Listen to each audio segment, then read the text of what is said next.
আসসালামু আলাইকুম রহমতুল্লাহি বারাকাতু। সারা দেশে যখন চলছে তীব্র গরম এবং তীব্র তাপদাহ, বৃষ্টির কোনো খবর নাই, বৃষ্টি আসার সম্ভাবনাও দেখছে না, তখনই সারা দেশে যখন আমাদের বিভিন্ন জায়গাতে সাইয়্যিদুল ইস্তেগফার নামাজ আদায়ের জন্য সব নামাজ পড়তেছে, সবাই নামাজ আদায় করার জন্য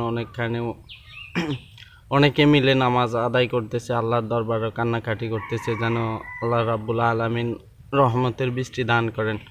তখনই এমন একটা ঘটনা ঘটছে আমাদের ঢাকা বিশ্ববিদ্যালয়, যেখানে হাজার হাজার শিক্ষার্থী সারা দেশ থেকে আসে পড়াশোনা করার জন্য। ঢাকা বিশ্ববিদ্যালয় হয়তো অনেকের কাছে আবেগ অনুভূতির জায়গা।